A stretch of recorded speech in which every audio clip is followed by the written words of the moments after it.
everyone. Today I am here to discuss the New Jim Crow book by Michelle Alexander.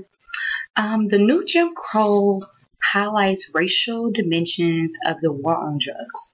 So Michelle Alexander starts the book off by arguing how the federal drug policy unfairly targeted communities of color, and it kept millions of young black men in a cycle of poverty and or behind bars. As an introduction to the book, Michelle Alexander opens with a very controversial argument attacking the claim that racism is dead. So a lot of individuals currently now in today's society and during the time when the book was created and during the time of the war on drugs, there were things saying that racism was dead based on the civil rights movement and all of the different accolades and achievements of the black community. But she first in the book head on attacked this claim and provided really good background research on why racism is not dead.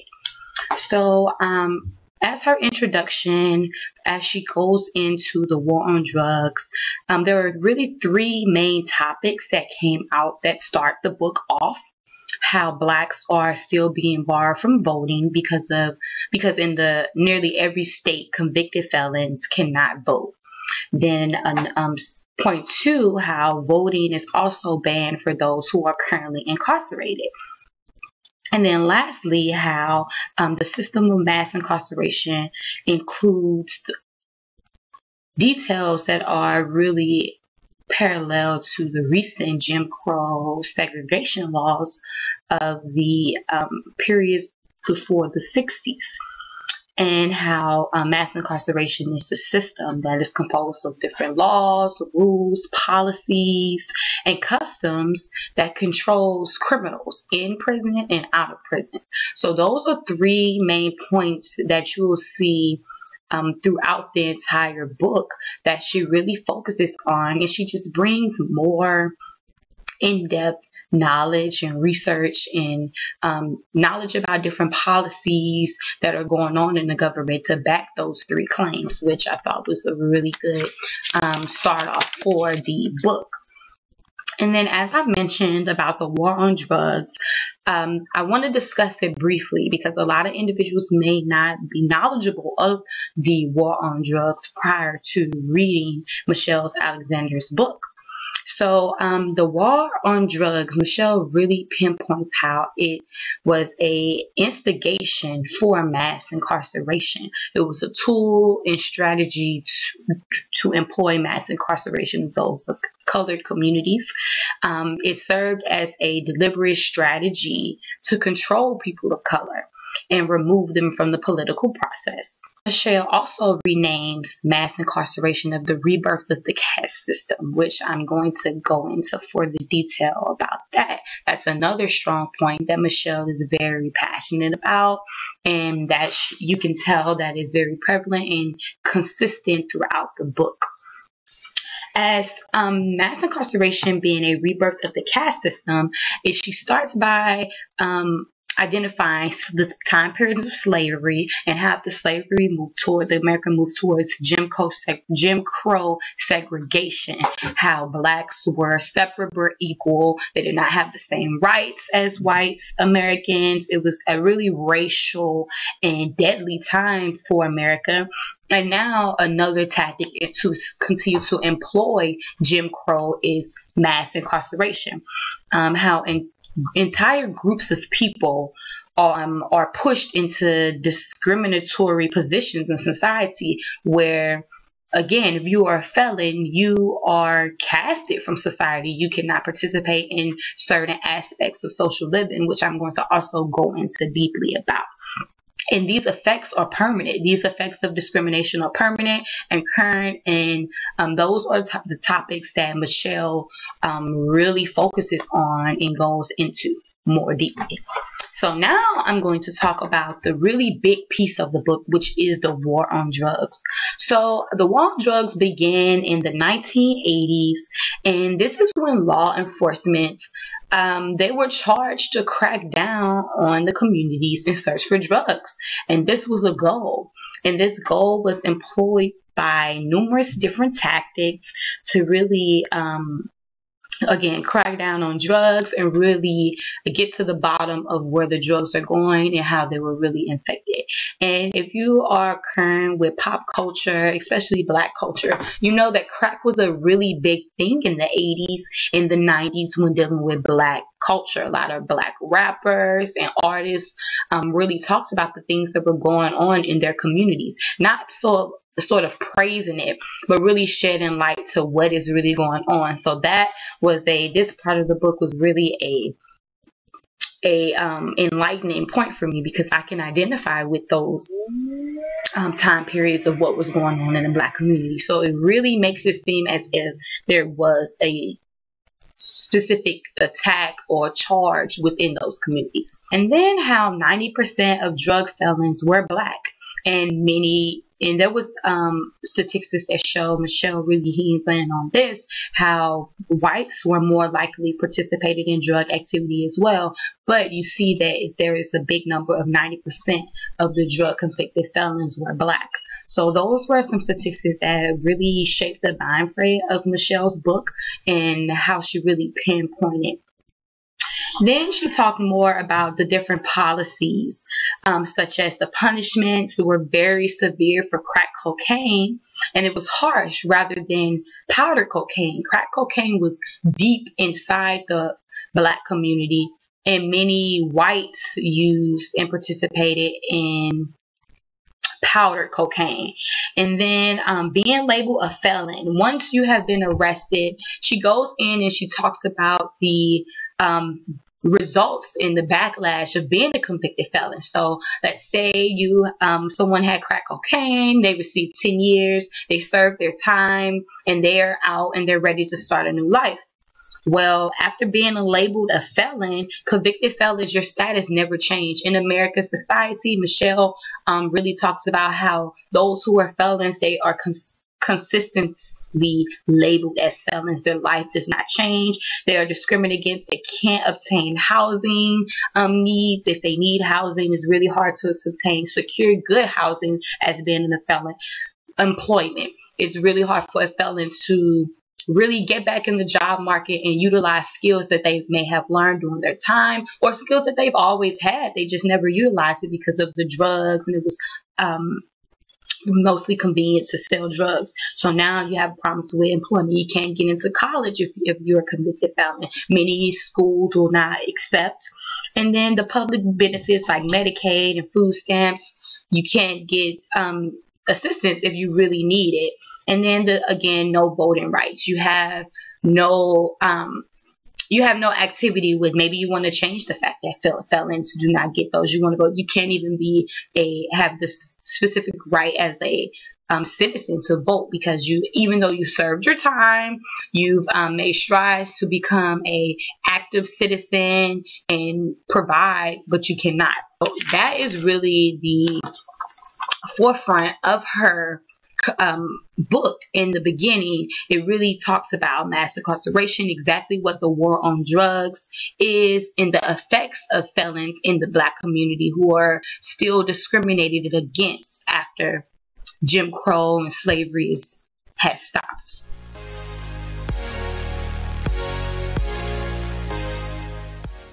Hey everyone, my name is Dunya Salem, and I'm going to be talking about three main concepts that sort of connect the new Jim Crow to our classroom readings and discussions. So the new Jim Crow includes many concepts that we discussed in sociology class, and it even goes beyond that. The major theme centers around the idea of this mass incarceration of people of color. One main concept is, of course, racism. In class, we defined racism to be any theory or belief that a person's inherited physical characteristics, such as skin color, hair texture, or facial features determine human intellectual capacity and personality traits. In the new Jim Crow, race is, in general, plays a huge role in the development of the book's core. The new Jim Crow is all about this new system of racialized social control in America, hence the title New Jim Crow. The old Jim Crow, per se, was a lot more explicit, with segregation being the norm for everyone at that time. White-only signs were present over water fountains and restrooms and restaurants, and brutal treatment of people of color, especially in the South, was considered to be normal. Today, I honestly don't think too much has changed. The only difference is that now we have this concealed, this sort of concealed racism. And that means that although racial discrimination is completely condemned, it's undoubtedly everywhere that you can possibly look. Michelle Alexander obviously believes that the war on drugs is absolutely a failure. She believes that the criminal justice system is racially unjust and extremely corrupt. Under in-depth examination, you can see that the criminal justice system is almost as bad, if not worse, than previous institutions of social control. So there's this fine line between slavery based on race and the mass incarceration that we're seeing today. And, you know, with the number of African Americans being imprisoned and given absolutely no right to vote, and just sort of being completely taken out of our society, being put under control, per se. So one example that Alexander discusses is the issue with poor white people being offered racial bribes in an attempt to sort of bridge a gap between poor whites and poor blacks. And this is an example of divide and conquer dynamics, and that's seen through history with slavery and things of that sort. So a second very important concept that connects to something that we discussed in class is the idea of this racial caste system. Now, we know that a caste system is one in which social stratification or social hierarchy is the main base. So the social caste system was original to India. And in this caste system, basically not much changes over time. So birth determines what someone could be for the rest of their life. Being a part of a caste system means sort of like you're stuck in that position forever. If you're born poor, you're pretty much destined to be poor for all of your life. The racial caste system is certainly present in today's criminal justice system, and we can see that in the new Jim Crow. Why is it that the majority of drug dealers are actually white people or whites, and black people are the ones getting imprisoned more often and with absolutely no justification for that? No justification is available. So that's pretty much what Michelle Alexander is trying to bring our awareness to. She's trying to bring our awareness to the idea that there's no justification for all of this going on. So why is it that the majority of drug users and drug dealers, why is it that they're actually white, and the people that are being imprisoned for those things, for drug dealing and for that kind of thing, are blacks? So this is just one of the things that leads you to sort of think about this racial caste system. America's racial caste system is not merely highlighted by the number of African Americans behind bars, but it's also unfortunately perfectly legalized by the powerful, corrupt criminal justice system. So this criminal justice system is not leaving any room for you to sort of, say, hey, something is definitely not right here. It's basically it's a form of social control, and because blacks are being thrown behind bars, that just bans them from contributing to society, from contributing to things, from democratically, politically, and just kind of like voting and participating in things that truly tend to make a difference, especially over time.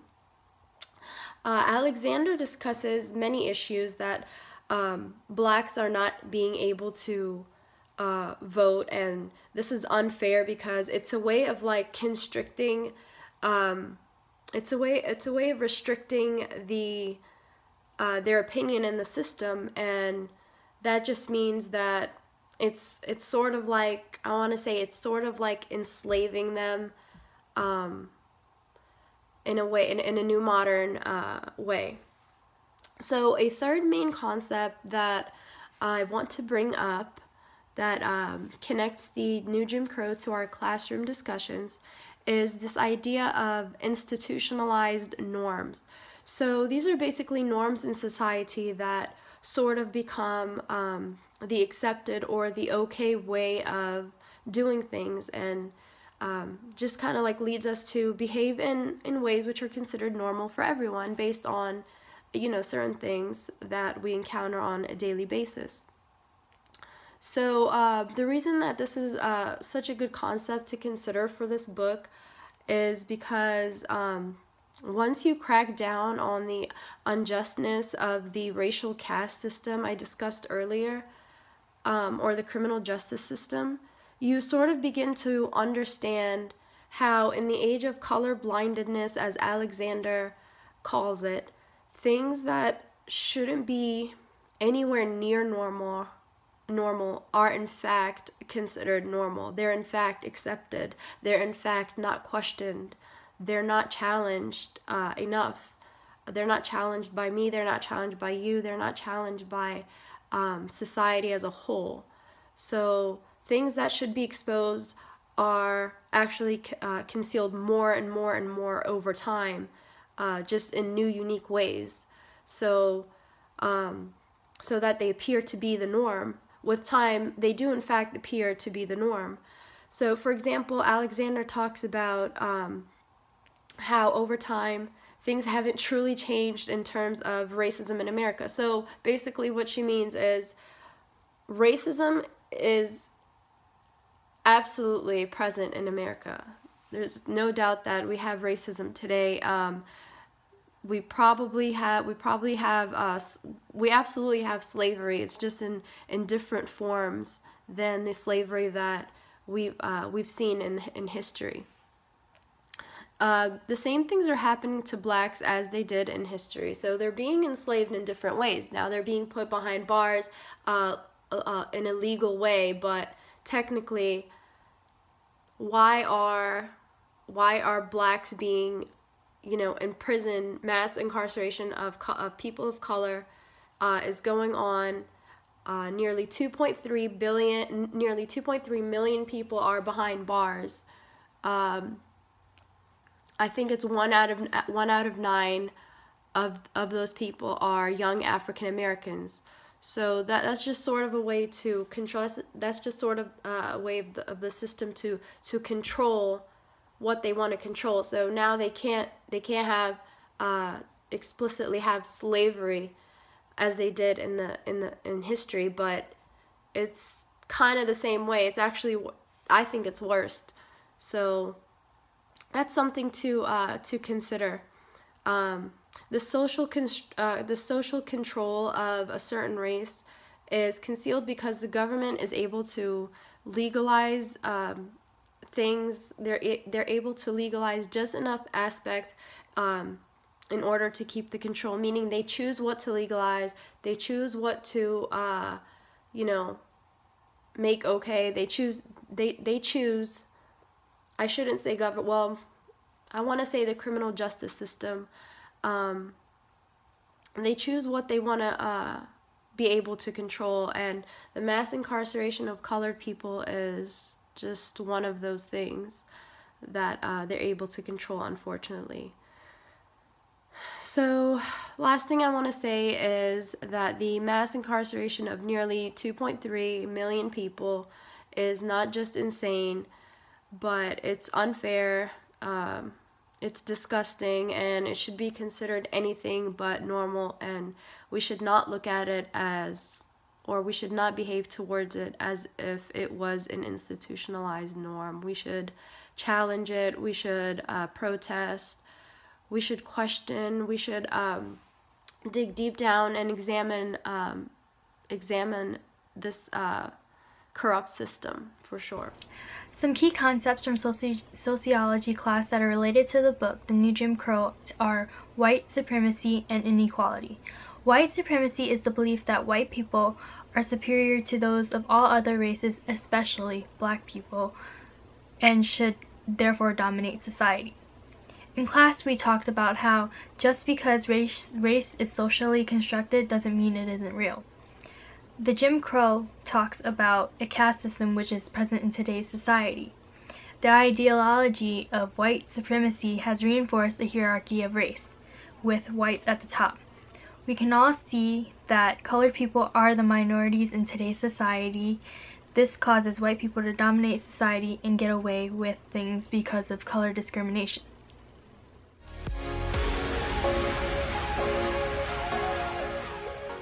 Hi, I'm Ashera Johnson. From reading The New Jim Crow, we experience many various surreal moments. This book offers a devastating account of the legal system setting out its goal to oppress a group of people and executing the job perfectly. It was shocking to read how the mass incarceration has been going on since the start of the drug war in 1982. It is very interesting to read that the drug war was announced way before crack and drugs were ever a problem among the poor black neighborhoods.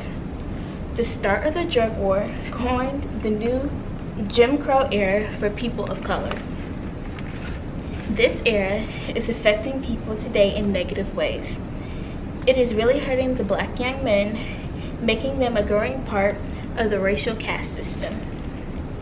Once an African American or any other minority is labeled a felon, he or she is faced with many challenges of discrimination, many stigmas, and exclusions from the various privileges of being an American citizen. These felonies are considered second-class citizens, which ultimately bans them from applying to public housing, food stamps, employment applications, voting, and even banning them from getting a license, based on a crime of just a small possession of a drug or even a drug addiction. Even though police officers and other government officials state that making these decisions is not based on race, it is pretty clear that discrimination based on race is very prevalent. Black males are being charged with many aggressive punishments than a white male whose punishment is less severe for the same crime. Michelle Alexander provides evidence that the U.S. prison system is being used as a form of social control. We also see from reading that the issues specific to African American males and mass incarceration is prevalent among other minorities and socioeconomically disadvantaged populations. The New Jim Crow, Mass Incarceration in the Age of Color Blindness was an important book for us to read because it opens our sociological eyes to find a solution to the societal problems of the criminal justice system, race relations, and racial discrimination, and the ways in which people of color and other minorities are treated. This book allows for sociologists to investigate the structure of the prison system and criminal justice system and see how society and people interact within these organizations.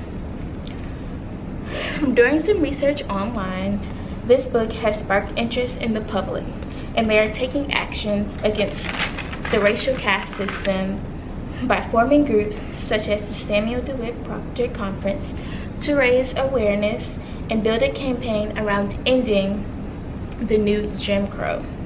Another group called the Formerly Incarcerated People's Movement, which is a group dedicated to achieving human rights of all people, especially those convicted by the criminal justice system. Overall, Michelle Alexander's concern was to reach a large group of people and get them to join together to end all forms of hate and discrimination directed against people of color.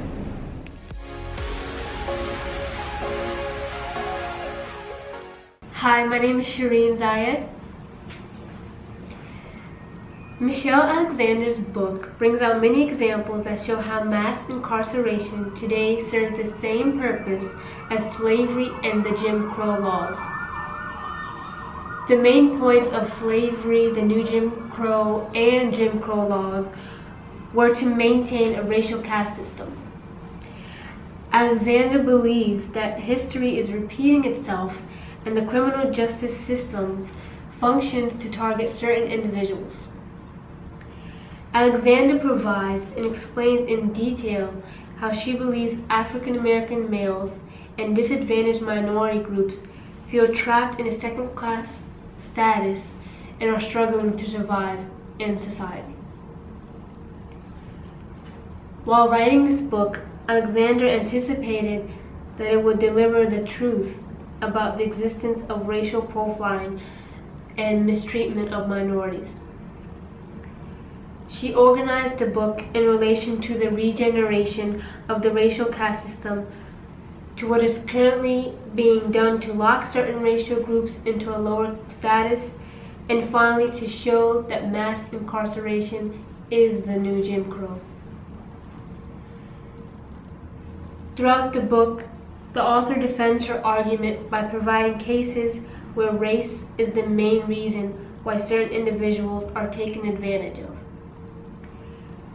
She then goes on to list reasons why accusing individuals for minor offenses lead to a difficult future. She explains that discriminating these citizens for minor offenses lead to them having trouble when applying to jobs, to public benefits, housing, and even getting simply an education. She writes this book to inform readers that the racial caste in America has not ended, it has been redesigned.